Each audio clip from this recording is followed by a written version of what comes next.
ജയശ്രീക്ക് ജാമ്യം അനുവദിക്കരുത്, ജയശ്രീക്ക് ഇതുമായി ബന്ധപ്പെട്ട് വ്യക്തമായ പങ്കുണ്ട്, കസ്റ്റഡിയിൽ വാങ്ങി ചോദ്യം ചെയ്യേണ്ട അവസ്ഥ നിലനിൽക്കുന്നു എന്നുള്ളതാണ് SIT വ്യക്തമാക്കിയത്. അതേസമയം ഇന്നും ജയശ്രീയുടെ ആരോഗ്യസ്ഥിതി പരിഗണിച്ചുകൊണ്ടാണ് നേരത്തെ ഉണ്ടായിരുന്ന ഇടക്കാല ഉത്തരവ്, അതായത് അറസ്റ്റ് താൽക്കാലികമായി തടഞ്ഞുകൊണ്ട് സുപ്രീം കോടതി നൽകിയ ഇടക്കാല ഉത്തരവ് നീട്ടിക്കൊണ്ടിപ്പോൾ വീണ്ടും സുപ്രീം കോടതി ഉത്തരവ് പുറപ്പെടുവിച്ചിരിക്കുന്നത്. അതേസമയം സുപ്രീം കോടതിയുടെ ഭാഗത്തു നിന്നും ചില വിമർശനങ്ങൾ ഉണ്ടായി എന്നുള്ളതാണ് യാഥാർത്ഥ്യം.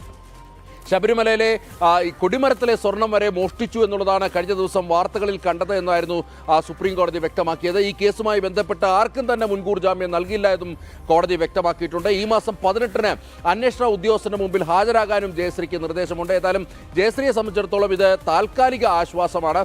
അതേസമയം ഇനിയും ആരെങ്കിലും ഇതുമായി ബന്ധപ്പെട്ട് സുപ്രീം കോടതിയിൽ എത്തിയാൽ അതിന് മുന്നേ തന്നെ സുപ്രീം കോടതി വ്യക്തമാക്കി ആർക്കും തന്നെ ഈ വിഷയത്തിൽ മുൻകൂർ ജാമ്യം നൽകില്ല എന്നുള്ളത്. ഏതായാലും ഇപ്പോൾ താൽക്കാലികമായെങ്കിലും ജയശ്രീക്ക് അല്പം ആശ്വാസം ലഭിച്ചിരിക്കുകയാണ്. കോടതിയിൽ നിന്നും താൽക്കാലിക ആശ്വാസം ലഭിക്കുന്നു എന്നുള്ള വാർത്തകൾ വരുമ്പോൾ കൊച്ചിയിൽ നിന്നും മറ്റൊരു വാർത്തയാണ് വരുന്നത്.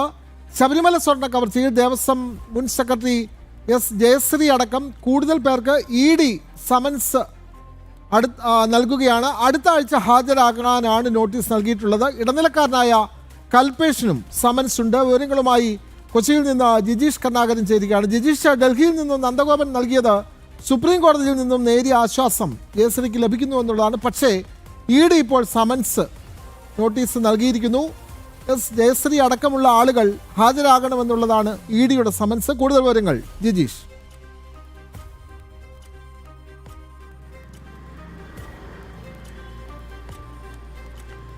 വിനോദ്, അന്വേഷണം കൂടുതൽ, അതായത് ജയശ്രീ അടക്കമുള്ള മറ്റ് ഉദ്യോഗസ്ഥരിലേക്കുകൂടി അന്വേഷണം വ്യാപിപ്പിച്ചുകൊണ്ടുള്ള ഒരു ഘട്ടത്തിലേക്കാണ് ഇപ്പോൾ എൻഫോഴ്സ്മെന്റ് ഡയറക്ടറേറ്റ് പ്രധാനമായും കടന്നിരിക്കുന്നത്. കാരണം SITയുടെ റിപ്പോർട്ട് പരിശോധിച്ചും അതിലെ മൊഴികളുമെല്ലാം പരിശോധിച്ചാണ് EDയും ഈ ഒരു അന്വേഷണത്തിലേക്ക് കടക്കുന്നത്.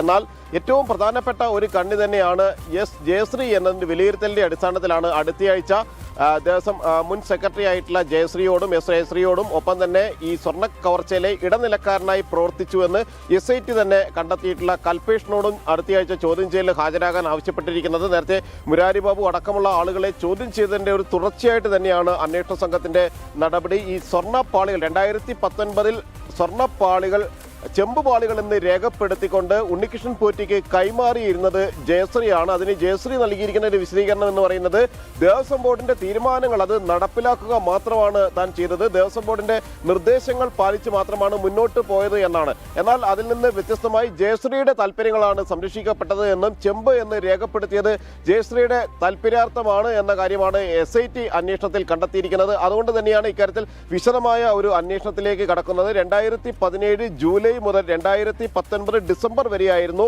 ജയശ്രീ ദേവസ്വം ബോർഡിലെ ദേവസ്വം സെക്രട്ടറിയായി പ്രവർത്തിച്ചിരുന്നത്. ഇതിനിടയിൽ 2019 മിൻസിലടക്കം തിരുത്തൽ വരുത്തിക്കൊണ്ട് ജയശ്രീ ചെമ്പുപാളികളെന്ന് രേഖപ്പെടുത്തിയതായി കണ്ടെത്തുകയും ചെയ്തത്. അതുകൊണ്ട് തന്നെ ജയശ്രീയുടെ വാദങ്ങൾ അടിസ്ഥാനമില്ലാത്തതാണ് എന്ന് SIT ചൂണ്ടിക്കാണിച്ചു. അതേ രീതിയിലേക്കുള്ള ഒരു അന്വേഷണം അല്ലെങ്കിൽ അത് സംബന്ധിച്ച് കൂടുതൽ വ്യക്തത വരുത്തുക എന്ന ഒരു നടപടി തന്നെയാണ് ഇപ്പോൾ EDയും ചെയ്യുന്നത്. ഈ ചോദ്യം ചെയ്യലിലൂടെ എന്തുകൊണ്ട് സ്വർണ്ണപ്പാളികളെ ചെമ്പ് എന്ന് രേഖപ്പെടുത്തി മിൻസിലടക്കം തിരുത്തൽ വരുത്തിയതിന്റെ വ്യക്തമായ കാരണങ്ങൾ എന്തെല്ലാമാണ് എന്നീ കാര്യങ്ങളാണ് പരിശോധിക്കുന്നത്. മറ്റാരുടെയെങ്കിലും ഇടപെടലുകൾ ഉണ്ടായിട്ടുണ്ടോ, സാമ്പത്തിക നേട്ടങ്ങൾ എന്തെങ്കിലും ജയശ്രീക്ക് ഈ ഒരു ഇടപാടിലൂടെ ഉണ്ടായിട്ടുണ്ടോ തുടങ്ങിയ കാര്യങ്ങൾ കൂടി അന്വേഷണ സംഘത്തിന് വ്യക്തമാകേണ്ടതുണ്ട്. അതുപോലെ തന്നെയാണ് കൽപേഷും ഇതിൽ മുഖ്യ കണ്ണിയാണ് എന്നതിന്റെ അടിസ്ഥാനത്തിലാണ് കൽപേഷിനെ കൂടി ചോദ്യം ചെയ്യുകയും ചെയ്യുന്നത്. രാജസ്ഥാൻ സ്വദേശിയാണ് കൽപേഷ്. സ്മാർട്ട് ക്രിയേഷൻസിൽ നിന്ന് സ്വർണം അടങ്ങിയ കവർ അത് ഏറ്റുവാങ്ങിക്കൊണ്ട് കൈമാറിയത്, അത് ബെല്ലാരിയിലെ ഗോവർദ്ധന് കൈമാറിയത് കൽപേഷായിരുന്നു. അങ്ങനെ ഉണ്ണികൃഷ്ണൻ പോറ്റിക്ക് വേണ്ടി സ്വർണം കൈപ്പറ്റിയ ആളെന്ന നിലക്കാണ് കൽപേഷിനെ ഈ കേസിൽ ഉൾപ്പെടുത്തുന്നതും ഒപ്പം തന്നെ കേസുമായി ബന്ധപ്പെട്ട് വിശദാംശങ്ങളെല്ലാം തന്നെ ശേഖരിച്ചിരിക്കുന്നത്. കൽപേഷിനെയും ജയശ്രീയും ചോദ്യം ചെയ്യുന്നതോടൊപ്പം തന്നെ മറ്റ് സമൻസുകൾ അത് അനുസരിച്ചുള്ള ചോദ്യം ചെയ്യലുകളും അടുത്തയാഴ്ച നടക്കും. വിനോദ്, തീർച്ചയായും EDയുടെ അന്വേഷണ പ്രകാരമാണ് സമൻസ് ദേവസ്വം മുൻ സെക്രട്ടറി ജയശ്രീ അടക്കമുള്ളവർക്ക് സമൻസ് നൽകാൻ തീരുമാനമായിട്ടുള്ളത്. വിവരങ്ങൾ നൽകുകയായിരുന്നു കൊച്ചിയിൽ നിന്നും ജിജീഷ് കർണാകരൻ.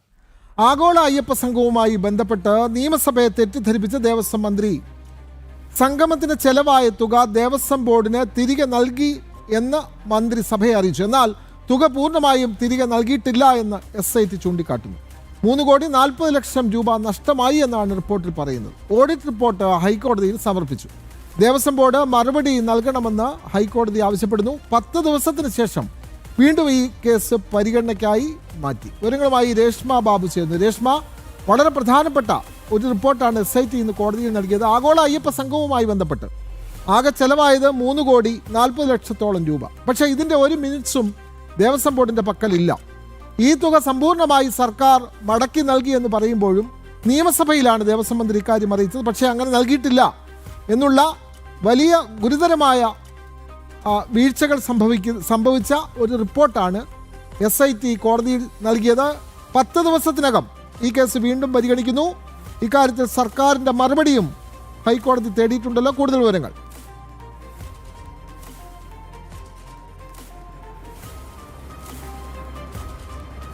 വിനോദ്, ആഗോള അയ്യപ്പ സംഘവുമായി ബന്ധപ്പെട്ടുള്ള വരവ് ചെലവ് കണക്കുകൾ, അതിന്റെ ഓഡിറ്റ് റിപ്പോർട്ട് 45 ദിവസത്തിനുള്ളിൽ കൈമാറണമെന്നുള്ളതായിരുന്നു ആദ്യഘട്ടത്തിൽ ഹൈക്കോടതി നൽകിയ നിർദ്ദേശം.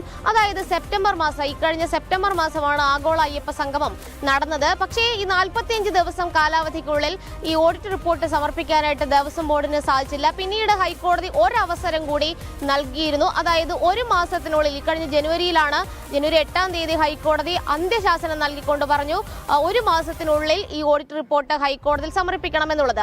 അതിന്റെ അടിസ്ഥാനത്തിൽ ഓഡിറ്റ് റിപ്പോർട്ട് ഇന്ന് സമർപ്പിച്ചിരുന്നു. ആ ഓഡിറ്റ് റിപ്പോർട്ടിൽ വലിയ രീതിയിലുള്ള വ്യാപകമായിട്ടുള്ള പൊരുത്തക്കേടുകൾ ഉണ്ട് എന്നുള്ളതാണ് കണ്ടെത്തൽ. ഈ പൊരുത്തക്കേടുകൾ സംബന്ധിച്ച് ഈ വിഷയത്തിൽ കൃത്യമായിട്ടുള്ള മറുപടി ഹൈക്കോടതിയിലെ ദേവസ്വം ബോർഡ് നൽകണമെന്നുള്ള നിർദ്ദേശമാണ് ഇപ്പോൾ ഉണ്ടായിരിക്കുന്നത്. 10 ദിവസത്തിന് ശേഷം പ്രസ്തുത ഹർജി ഹൈക്കോടതി വീണ്ടും പരിഗണിക്കുന്നുണ്ട്. ആ സമയത്ത് ദേവസ്വം ബോർഡ് എന്തുകൊണ്ടാണ് ഈ വരവ് ചെലവ് കണക്കുകൾ സംബന്ധിച്ച് ഓഡിറ്റ് റിപ്പോർട്ടിൽ കണ്ടെത്തിയിട്ടുള്ള പൊരുത്തക്കേടുകൾ, അതിന് എന്താണ് മറുപടി എന്നുള്ള കാര്യത്തിൽ ദേവസ്വം ബോർഡ് ഹൈക്കോടതിയിൽ വ്യക്തത വരുത്തണം. നേരത്തെ ദേവസ്വം ബോർഡ് ഹൈക്കോടതിയെ ആദ്യഘട്ടത്തിൽ അറിയിച്ചത് ദേവസ്വം ബോർഡിന്റെ ഭാഗത്തു നിന്നും 1 രൂപ പോലും ചെലവ് വരുന്നില്ല എന്നുള്ളതായിരുന്നു. പക്ഷേ ഈ ദേവസ്വം ബോർഡിന്റെ ദേവസ്വം അക്കൗണ്ടിൽ നിന്ന് തുക എടുത്തിട്ട് കൂടി അത് തിരിച്ചടയ്ക്കാൻ പറ്റാത്ത ഒരു സാഹചര്യം ഉണ്ടായിരുന്നു. ഏകദേശം 2 കോടിയിലധികം രൂപ ദേവസ്വം അക്കൗണ്ടിൽ നിന്ന് എടുത്തിരുന്നു. ഇത്തരത്തിൽ ദേവസ്വം ബോർഡിന്റെ പക്കലുള്ള പണം ചെലവാക്കിക്കൊണ്ട് നടത്തിയ ഒരു ആഗോള അയ്യപ്പ സംഗമം നേരത്തെ ദേവസ്വം ബോർഡാണെങ്കിലും സർക്കാരാണെങ്കിലും സർക്കാർ ആദ്യഘട്ടത്തിൽ പറഞ്ഞത് തങ്ങൾക്കിതിൽ റോളില്ല, എല്ലാം നോക്കി നടത്തുന്നത് ദേവസ്വം ബോർഡാണ്. പക്ഷേ ദേവസ്വം ബോർഡിന്റെ തുകയൊന്നും എടുക്കുന്നില്ല എന്നുള്ളതായിരുന്നു. പക്ഷേ ഈ സർക്കാരിന്റെ പ്രോട്ടോകോൾ ഓഫീസർ, സംസ്ഥാന പ്രോട്ടോകോൾ ഓഫീസറുടെ പേരിൽ മുറിവാടകയുടെ ബില്ലടക്കി ഏകദേശം 37 ലക്ഷം രൂപയുടെ ബില്ലടക്കമാണ് അടച്ചിട്ടുള്ളത്. ദേവസ്വം ബോർഡിന്റെ അക്കൗണ്ടിൽ നിന്നും, അല്ലെങ്കിൽ ദേവസ്വം ബോർഡ് പ്രസിഡന്റിന്റെ പേരിൽ അടച്ചിട്ടുള്ളത് 25,000 രൂപയുടെ ബില്ല് മാത്രമാണ്. അത്തരത്തിൽ സംസ്ഥാന സർക്കാർ